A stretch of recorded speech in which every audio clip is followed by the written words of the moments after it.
Hi, everyone. Welcome back to Unfolding, presented by the Loveland Foundation. I'm your host, Rachel Keener, and today I am joined by two amazing California guests, Dr. Dom and Dr. Akilah. They are here today as part of the Black Girl Doctors Group, and we are here talking all about Black Maternal Health Week and showing up for our community. Dr. Akilah is a professor and psychologist in California, mental health advocate, and mom to a rambunctious toddler. She earned her PhD in counseling psychology from the University of Houston and a master's of education in psychological counseling from Teachers College, Columbia University. Her postdoctoral fellowship was completed at Children's Hospital, Los Angeles. With 14 years of clinical experience, she works in private practice at the Black Girl Doctor, where she provides therapy, coaching, and workplace wellness.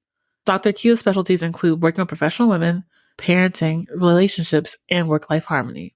She is passionate about maternal mental health and raising healthy families by prioritizing self-care and wellness for caregivers.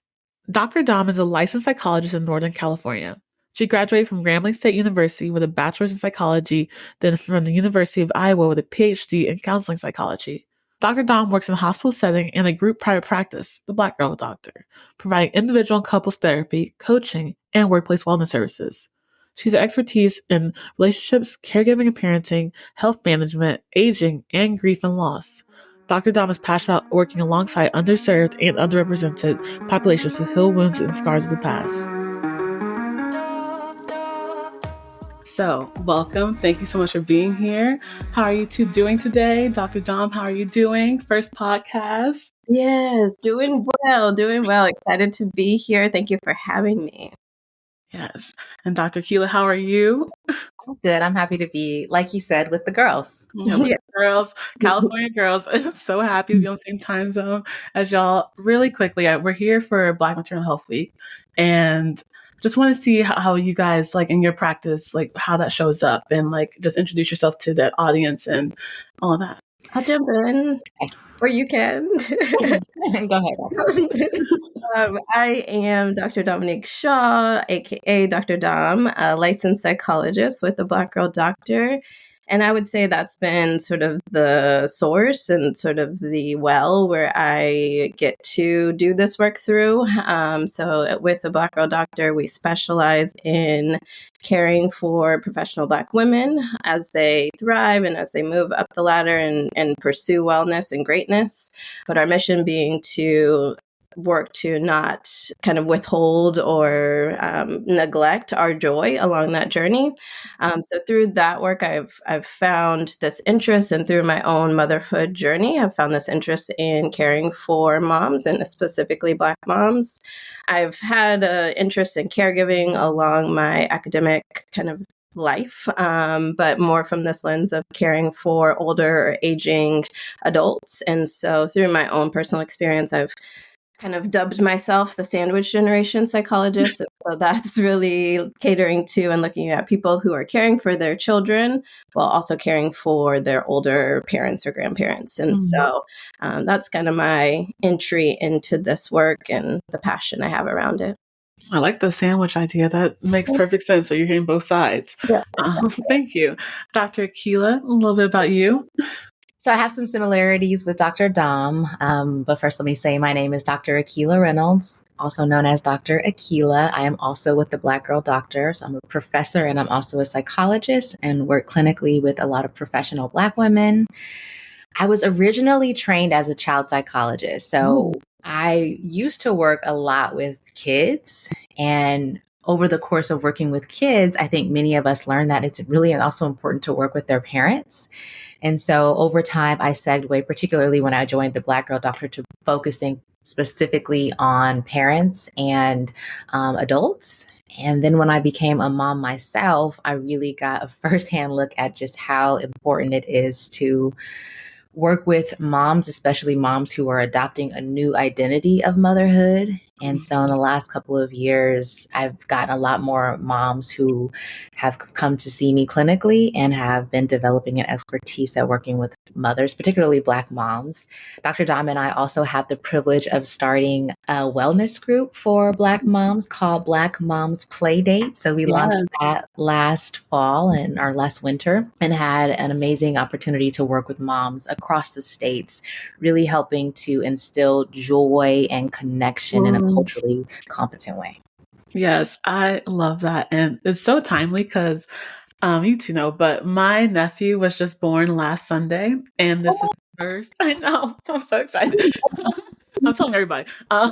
No, this is the first baby in our family. This is the first boy in our family. This is like just such a blessing it is. But the idea of like learning, I learned so much through this process of like through my sisters telling me about like everything that goes into like bringing a child into this world, and then like once you deliver him and stuff like that, but also through the lens of a Black mom in the state. It's just like you don't realize how many hurdles there are to just like getting a child, but also like what happens afterwards. Cause like we're a week out and I'm just like, okay, like how do I check in? How do I support? How am I there for them? And I'm doing all this research as I was prepping for this podcast. I was like, oh man, there's a lot to like make sure that they're covered. And so Dr. Akilah, you talked a lot about the identity of the mom. And so I can only imagine that as you're carrying a child, and then like as you bring the child into the world and as you become a mother, your identity is probably always shifting and the relationships are always shifting. So yeah, how do you speak to like like maintain the identity, allowing it to change and grow, but also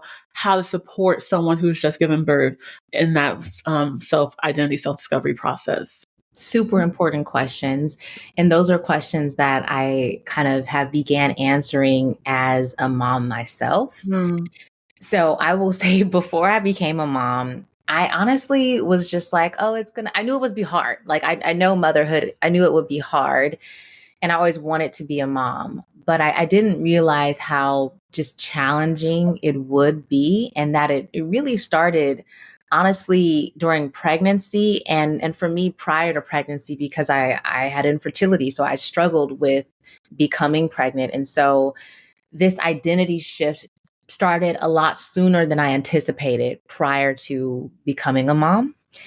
And it was just a lot more difficult because initially when I was postpartum, I wasn't feeling like myself anymore.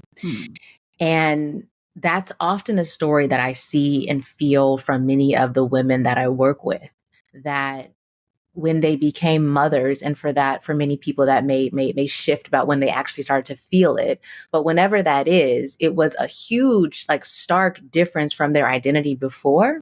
And because a lot of the moms that we work with, and I myself am like a professional, mom, and I'm used to being ambitious. I'm also used to traveling and hanging with my girls. Just note that I became a mom during the pandemic. So that's a particular stressor that was on top of that.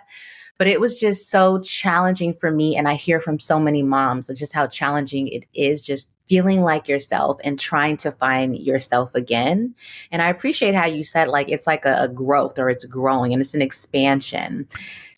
And I think one thing that we need to remember is just how long the postpartum period is. The government might have you out here thinking like you can just go have a baby and then pop, right back. And no matter what your entrance way to motherhood is, whether it is like through a vaginal C-section or another way into becoming a parent or a mother, you don't just bounce right back. And actually, research suggests that it like could take like a 2-year time period for your body to just recover. Wow. And so I think the beauty of that is that I personally have been in that recovery period, and I've been also blessed to see other women, Black women, in that recovery period. And 2.5 years out, I'm starting to feel like myself again. And that's the joy and the beauty of it. But it's like an expanded version of me, and I'm seeing that from other women as well. I love that. No, you talked a lot about joy and like creating space for joy. So my question is like, Dr. Dom, how have you created space for joy within yourself? Because I know you're a mother as well, and a mother of 2, I believe. Yes. Wow. I'm always just amazed by moms in general. Like I'm always just like, how? Like just how do you do it? Like, because not only are you mothering children, but you're doctors, you have clients, you are taking care of your family.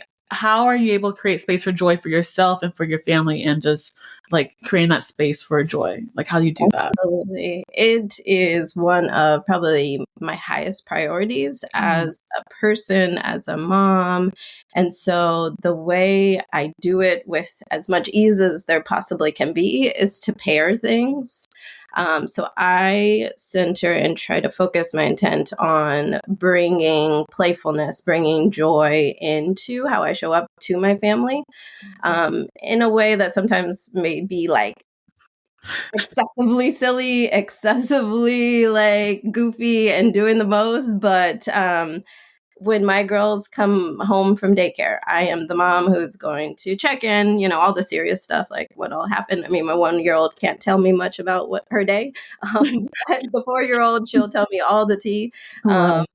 So, yeah, I get to this place of like, okay, how can we have dinner and eat and do this task, but still laugh and enjoy one another's presence?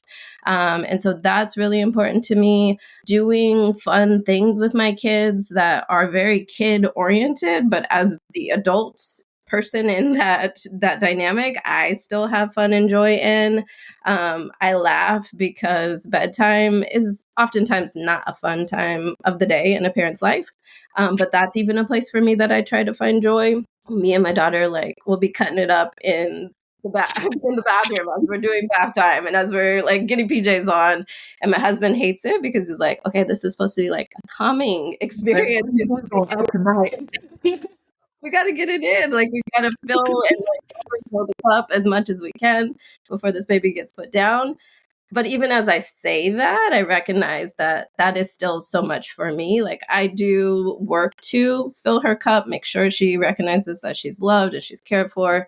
But through that work, I also fight to be very intentional about doing that also for myself. So the joy is for her, but it's like predominantly at its primary for me, and doing in a way that is intentional about that has been really important for me throughout this journey. I love that. So many times I hear about how sometimes when mothering and just being a parent in general, that like you're almost healing yourself as you're bringing a child into this world and like you're raising them. And like, I know you two have spoken about the idea of like mothering ourselves the way we mother our children, like having that physical reminder, embodiment of life that you created or that you're raising, and like how you said, like just having fun in the bathtub or like playing games or just like feeding into that inner child of like healing and whatnot. So are there approaches in mothering that you've seen that work for you or for your clients of like that have also worked for healing as well in like such a time? Yeah, I mean, for me, I think I remind my clients, I remind myself that everything I need is within me. And so that idea of like mothering ourselves the way we mother our children.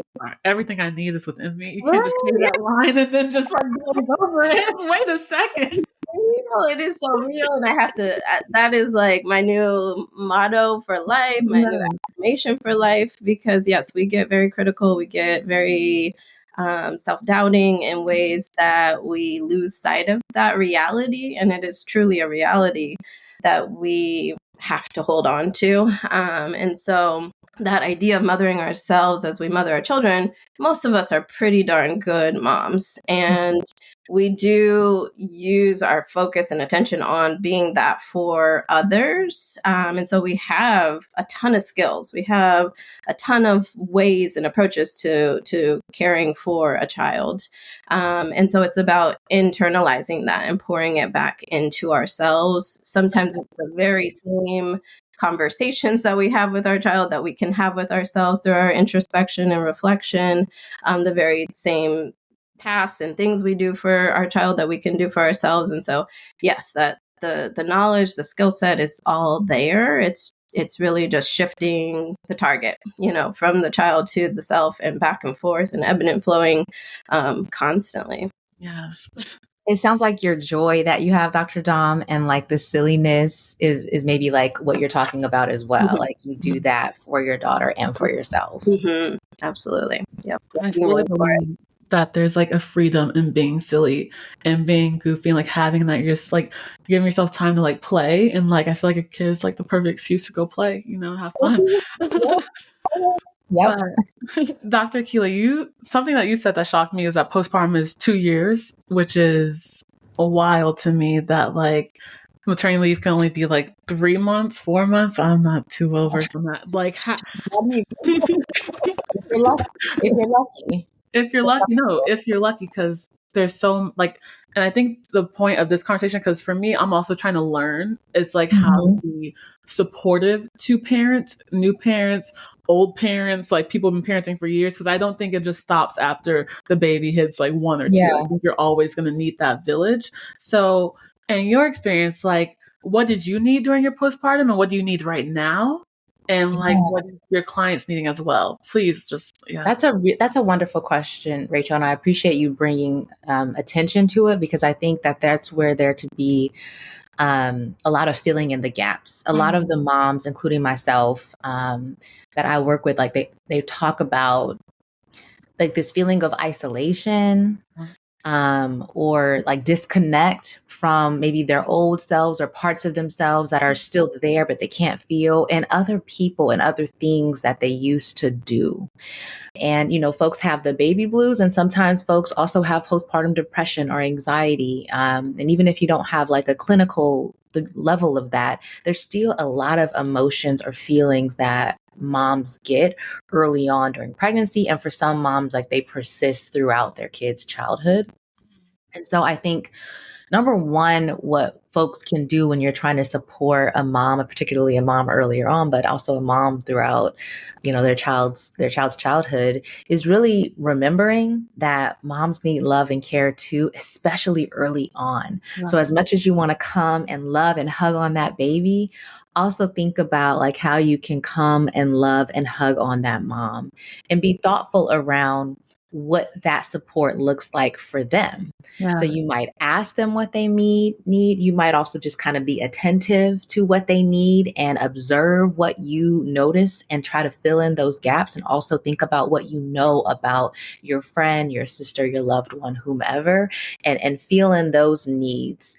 I think, I've heard from moms sometimes they feel like, that people can come and really want to focus in on the baby and holding the baby and doing things for the baby. And for some moms, take the baby, like please. But also keep in mind that for some moms, it can be really anxiety provoking and scary to have this little one that they just that just came into this world, to kind of just hand them over, even to your sister or your mom or your brother or anyone that you know.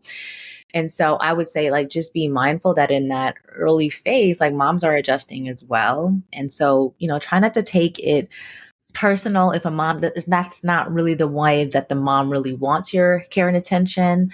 I think food is an act of love and kindness.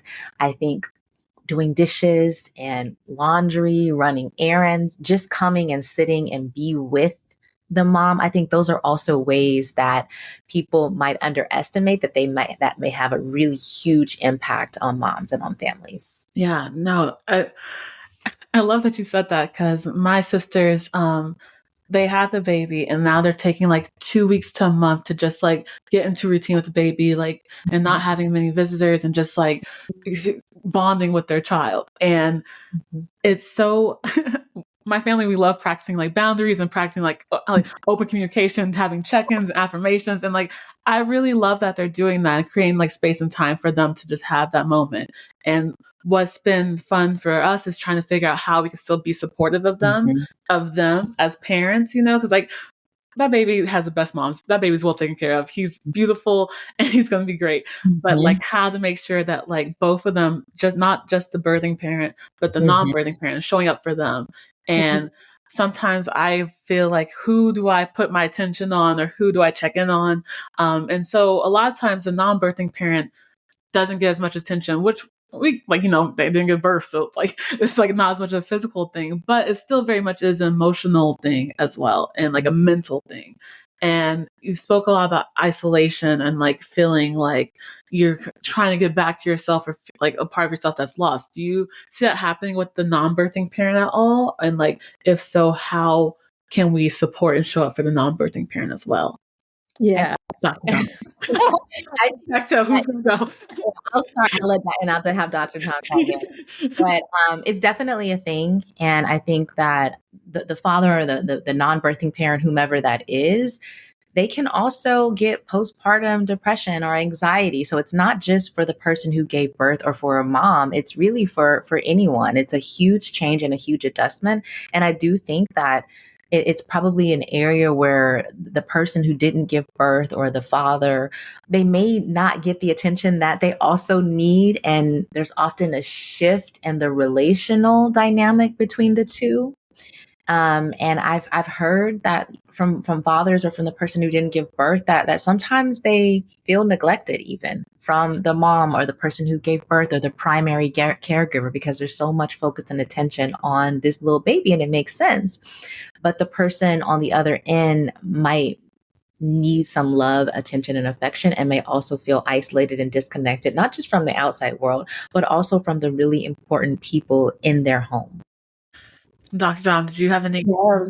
I was just going to add just a lot of what Dr. Akilah was saying, but just this reality that we know the statistics for women are 1 in 5 experience some form of mood or anxiety related condition. And for the non-birthing parent, the research shows that 1 in 10 experience it as well. And so it happens and it's real. And when you really take a step back and think about it, this is a major transition for everyone. And when we go into an experience or an anticipation of change, we have all sorts of thoughts about what that's going to look like, how, we're going to show up, what we're going to do, what the experience will be. But oftentimes the reality is so far removed from that expectation or that desire even. And so in that space, the space between reality and what the expectation or the desire is, there's a lot of room for discomfort, pain, suffering, just distress. And that's where a lot of this begins to happen for both partners in the, parenting relationship. And so important for us as a couple, as the two parents, to be open in their dialoguing about what their experiences are, about how they may feel that this isn't what they expected and what they are striving to do to care for themselves, and allowing each other the space to do that work of caring. I think one thing I've seen in my work with clients is just this idea that, similar to what Dr. Akilah was saying, a lot of the attention is placed on the birthing parent. And so oftentimes there's like this competition almost of like, oh, I'm so tired, I didn't get any sleep. And then the other partner's like, oh, me too. And like, it's like this one-ing up of like, who's most tired? Like, we both tired. Like, let's not try to like somebody else to make ours relevant. But sometimes that shows up when we aren't sharing, when we're not open and honest in a neutral way. Like, it doesn't have to be one's more than the other. It can just be, this sucks. Like, we're both hard. We're struggling, as a way to invite in that love and support and making of room and giving of space to do the things that are necessary to care for each other and ourselves personally, apart from the family even, like being able to go and, early on in parenting, it's like just going to the grocery store alone without, thinking about baby or thinking about the partner, and just like allowing that room and space for one another, and being really clear about each other's needs. I think sometimes we get in the space of wanting our partner to just know, just be able to understand and get it. And oftentimes they're not great. They're not us is the reason behind it. And so we are often in the position of teaching other people how to love us, how to care for us. And that's hard work, because then we got to go like super deep and even tap into what the need is. And then you got to pull that need out and express it to someone else, with the fear that, are they going to be able to meet this need? Are they going to be able to hear this need and see it in a way that then translates to action? And so it's layered with a lot of complexity, and yet and still is powerful and necessary work for us to do. And so, I think probably for both of us in our work with clients, that's some of it, is tapping into what are the needs, who are the people available to you within this village that sometimes does not seem very clear or evident to you. Sometimes you got to pay for said village. Like there's just like so many pieces to it, but really doing that work of developing clarity and understanding so that we don't allow these needs to go unmet. Ooh. You said so many things I want to touch on. A lot you talked about like expressing your needs and like being vulnerable enough to say like, hey, I need help, or maybe, hey, I need support in this way. And that goes like both ways. I think that's also important to maintain that type of communication, not just through like pregnancy and having a child, but like just to have like a healthy relationships throughout life, you know? I feel like in so many, like, especially today's society, it's like, you have to snap back. You have to get ready. That like, and also like this idea of like Black women are so strong, Black women are so resilient. Like they got this. They could do no wrong. Like Black girl magic, which I love. I am such a fan of Black girl magic and Black excellence. But on your site, you also said like we're also human. You know, we're also just doing this thing for the first time, trying to figure out the best way and like show up for ourselves and show up for our people. And it gets hard. It gets tiring, and not every day is going to be a day where we could show up 100%. But we are trying. You know, and I know we talked earlier, but there's almost like a certain level of grief that comes with postpartum that a lot of people don't talk about. Whether it's like grieving like your old life, or grieving relationships that are changing, or grieving just like the future you thought you would have, or maybe not, you know, like, and so how do you manage that grief, and like how do you heal that grief, but also like just moving forward with life and not letting that grief stop you? And I'm gonna choose Dr. Akilah for this one.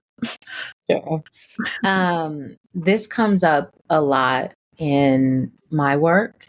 I experience it myself. And so, you know, I think number one is acknowledging that that's what it is. I remember, and I'll just kind of speak personally, like a couple of months ago, I was really kind of moody and irritable, and I couldn't quite put my finger on it. I had some medical stuff going on, but like, that wasn't quite it.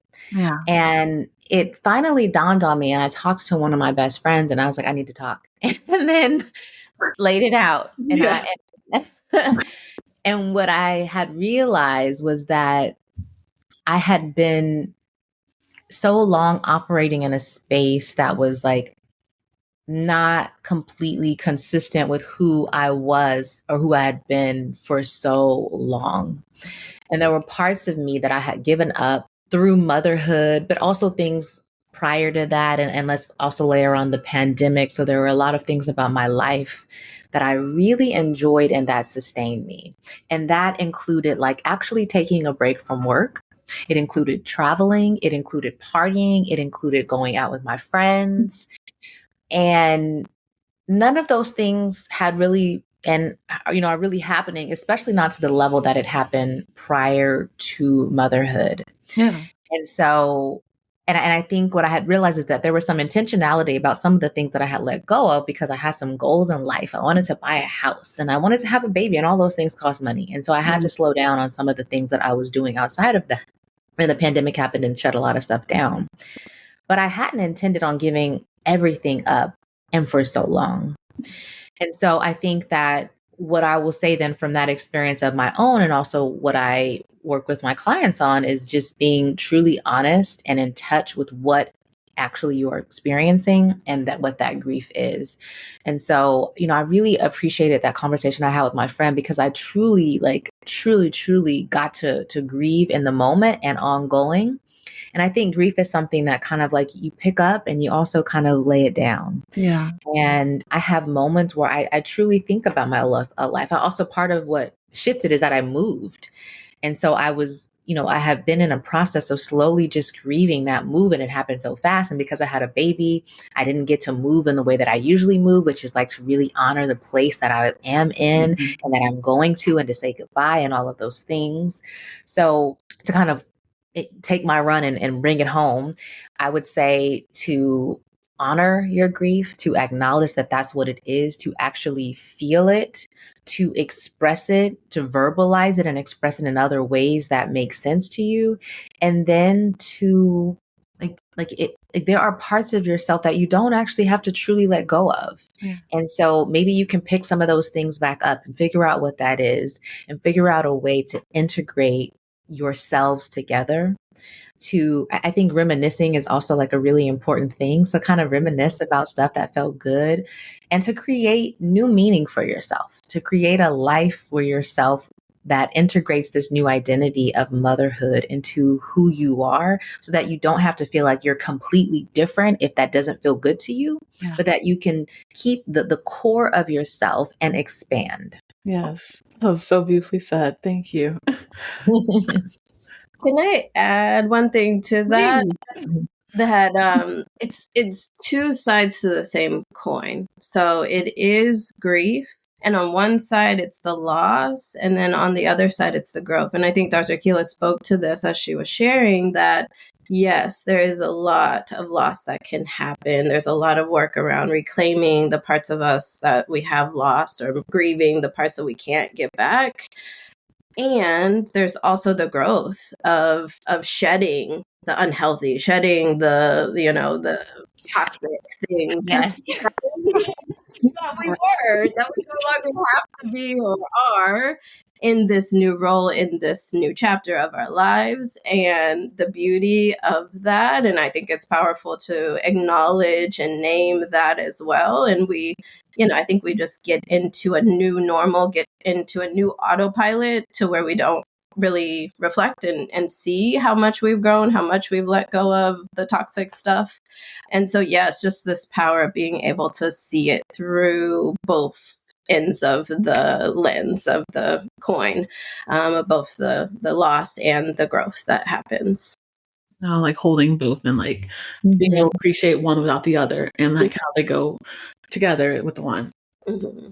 Both of you talked about the importance of having a village, Dr. Akilah being your friend who you were just able to be honest with and just speak to as a friend. And Dr. Dom, you talked about your village and like sometimes you have to pay for that village, which a lot of times people don't like aware of, So like, I guess I would love to hear from both of you. Like, what do you think is needed for a good village? What are like the pillars of a good village? And like, how does that village show up for you? And how do you show up for your village in a way that like is communal and is like healing for you? I think it's important to really look at all the different components of a solid village. Yeah. I think sometimes we have like a single lane that we think this village could or can support us in. But there are so many different types of support, whether it be more practical support of like taking care of the baby or helping with pickup or drop off at daycare, or more of the emotional support where you are available to the parent or parents to be able to allow space for them, like Akilah shared, of like a friend being able to pick up a call and just vent to them and talk things out with, whether it be more from this like social support lens where, you can go out with the mother and do something exciting or joyful. So there's so many different types of support that this village can help to create. And so I think that's one important component, is really being mindful of what are your priorities in terms of what you need from a village, and being mindful of who is available to you. Sometimes we've lost connections with people, our relationships have grown distant. And sometimes we just shut that off and we say, okay, that's done. That's dead. We're moving on. But sometimes there's room for healing in those relationships. And that can be a beautiful thing. And both a recognition on both sides of like what transpired, what happened. And through time and space, we can recognize that like some of that stuff was not worth the distance that then transpired. And so it can bring folks closer together. And so I think helpful to think that it is the village that you can see that you're connected with, but it's also the folks that maybe you haven't talked to in a couple of years that you might choose to tap back into. I think from both sides of the village, both the you and the them, important to recognize like, where's your tank? Like how full or empty are you, to either recognize when you might need some refueling from supportive people, or from that lens of, am I in a space to offer up any additional support to the people in my village? and being honest about that with ourselves, being honest about that with the people around us. So doing this work of checking in of like, okay, where am I today? What's my level today? And I think I saw this post on Instagram where between the parents, like when you come home from work, let's say, just checking in, like, what percent are you at? And then, one parent is like, I'm at 30, and the other one's like, okay, I'm at 60. I can do this and this, considering that you're at this 30. And then tomorrow, I got you. I'll do this, and this, because maybe through this break that I'm getting, I can show up more fully. So just being honest and checking in with ourselves, being honest and expressive and vulnerable about that in an external way can be really helpful. Gotcha. One thing that I've seen from a lot of the like professional moms that I work with is sort of, especially at the beginning of that transition to motherhood, if they were new moms, like this need for expanded friendships that included mom friends. That for many folks, that may not have been a huge part of their identity. And so they didn't sort of really like tap into it in a way that I think many folks benefit from. So, I can speak to that personally, that like I really had to be intentional about that. And that also was kind of a part of my personality. Like at different points, I realized, hey, it's because I moved around a bit.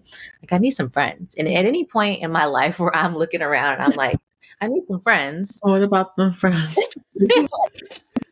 I'm not a person that's like no new friends. I'm always trying to make friends. Love friend. No, I'm big. Exactly. Yeah. And so I think that I really think that friendships for women, for moms, for parents become extremely important. And so I would say that that's been one thing that I have been working with clients on, is try to expand that friend group of parents and families. And I can speak personally that has, in the year that I've actually been on this quest, like I was on a true quest to find mom friends and to find families that I can interact with. It has really, I think, added to my life in so many amazing ways. And the clients that I see who are doing that added to, I think, their lives. And that's also a part of the group that we had created. That was a function of that group to create, a mom pod or mom friends that you can go to, and that you can also kind of be in a similar life phase. So you're not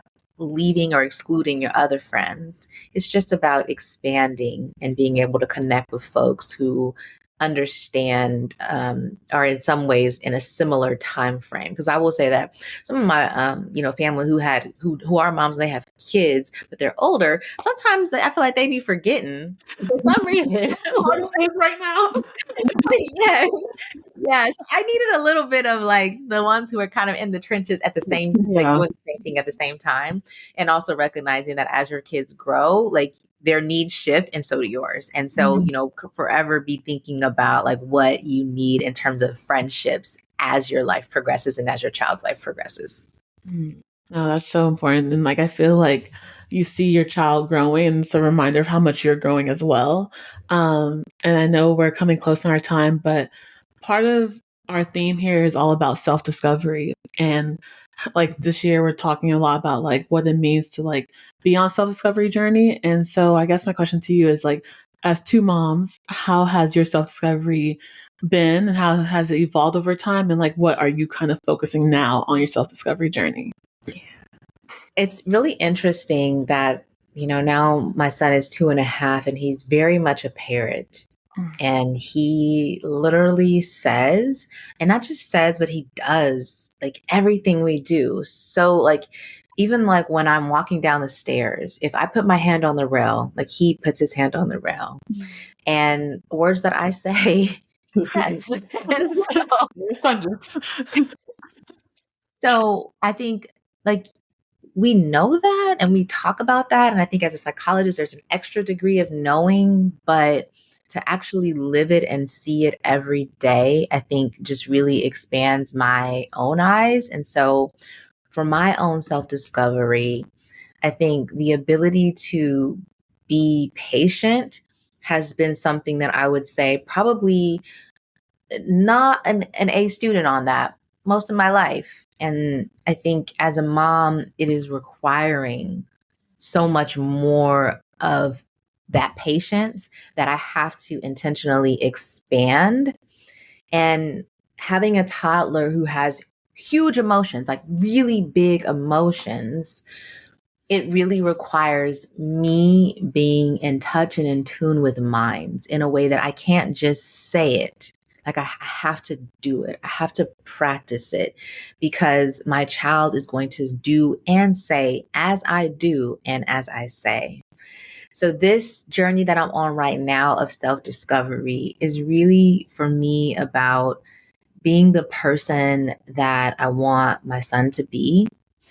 And I have to constantly every day check in with myself, really emotionally, with where I'm at and how can I model that emotions are okay, that they are welcomed, and also that there are healthy and fun ways for us to deal with even our biggest emotions that help us to feel good and also to help the people around us feel good too. I could say ditto to everything Dr. Akilah said. It's so odd to really think about and to say, but I genuinely believe becoming a mother tapped into this like phenomenal superhero power that I did not know ever existed in me. So like I reflect on how like, yes, I birthed these two beautiful girls, but I also birthed some deep other part of myself that had been buried by so many things. I don't want to go into all the things, but like life, and continues to life. But something about bringing life into the world allowed things to surface again that had gone dormant for a very long time. And so that is a whole like level of self-discovery that is unexpected, yet so phenomenal, so beautiful, so empowering that I have this opportunity to discover. Like, you know, I was a mom. I entered into momhood in my 30s. And so like in your 30s, you think you know yourself pretty darn well. I got this Domonique thing down. I know who I am. But I'm also just like, wow, I did not know that I had this in me to be able to do my first podcast ever. You're doing great. You're doing great. You are doing it. Killing it. Flex on us. I'm too small, can't do that. That's too big. And so just cherishing the beauty of that, I think exactly to Dr. Akilah's point of recognizing that I am now mothering two daughters. And while I am sometimes I'll overdo it a little bit in my mom life, and I try to catch myself in that. But I am also trying to be mindful of the expectations that I'm setting for them around what it means to be a woman, what it means to be a mom, and working very hard to not set unrealistic expectations for them and model what it looks like to care for myself, what it looks like to leave them and go off and go to the gym and feel okay about that, even though like the internal critic, the internal battle within me feels guilty for it, and normalizing all of that for them so that they have a sense of what they get to be and how they get to have balance and how they get to fit things in a way that allows them to be a whole person rather than just one thing. You know, I think for me, I'm tapping into this self-discovery through stillness, or as much as there is that exists in the life of a mom of two. And so I've learned that long car rides is a place for me to tap in, connect with myself, kind of minimize all the distractions, because otherwise I'm scrolling on social media, which is unhealthy for this self-discovery work in many ways. But through just quieting myself, quieting my space, my environment, I am able to hear more clearly, see more fully. And that for me has been super powerful in the self-discovery work. I'm trying to shift from connecting with what I can do, what I do and do well and maybe not so well, and more so on who I am and that kind of being sense again in that stillness. Like I am so many things outside of what I do. And so just really connecting with what are those characteristics? What are those ways of being that I am and that I get to show up as in life? For me, I'm doing a lot in terms of self-discovery. I feel like it's crossing over all these different pieces of myself. I'm really at this point really working on my physical body, physical health. I'm 1 year out of mothering a child or like birthing a child, and so really wanting to pursue that more fully in terms of caring for myself in a physical sense. That's the primary, I would say, for right now and in this season. Wow.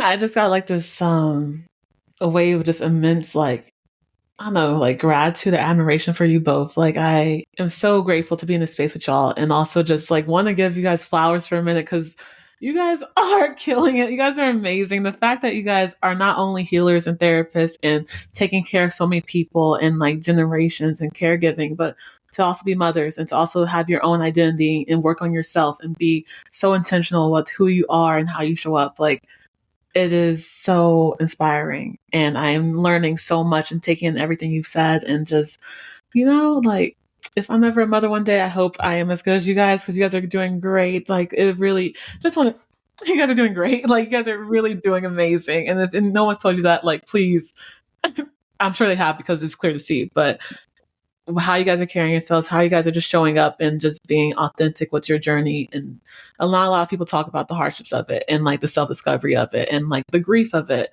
and the learning of it and the confusion, the frustration, and the fact that you guys both have shown up and just been so vulnerable. And I'm so grateful for you guys. And I want people to come give their flowers to you. So where can they find you? What do you have going on? How can they support you? Like, please, like, let them know. Dr. Akilah, let them know where they can find you. And Dr. Dom, please follow afterwards. Well, thank you, Rachel. I really appreciate that. It feels affirming to hear. So I deeply appreciate this, and for, sharing your platform with us to talk about these things. You can follow us at The Black Girl Doctor. So you can go to the website, theblackgirldoctor.com. You can follow us on Instagram at The Black Girl Doctor. So that's the practice. And then, if you're interested in joining a moms group, we are hoping to do another round of Black Moms Play Date. So if we have enough moms or organizations even who are interested in bringing that on to support their folks, reach out to us at The Black Girl Doctor and we can have some conversations around that. To follow me individually, you can follow me on Instagram at Dr. Akilah. That's Dr.Akilah. And then I also have like a personal website, which is drakilah.com. That's drakilah.com. Yes. And for me individually, you can follow me at I am_Dr. Dom. And then also in all the ways, Black Girl Doctor that Dr. Akilah mentioned, as well as I have a website, the sandwichgenpsych.com. Lovely.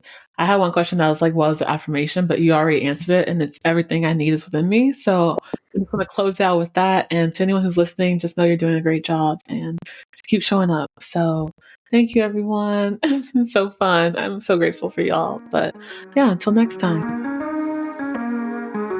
Thank you all for joining us for a very special episode of The Unfolding, presented by the Loveland Foundation. At the Loveland Foundation, we are committed to showing up for communities of color in unique and powerful ways, with a particular focus on Black women and girls. Our resources and initiatives are collaborative, and they prioritize opportunity, access, validation, and healing. Since our founding, the Therapy Fund has provided financial support for therapy to over 13,000 Black women, girls, and non-binary individuals across the country. This year, our goal is to provide free therapy to at least 6,000 more. If you'd like to join us and invest in generational change, visit our website at thelovelandfoundation.org for ways to give. To stay updated on new episodes and any future programming, follow us on Instagram and Meta, or check out our website at thelovelandfoundation.org.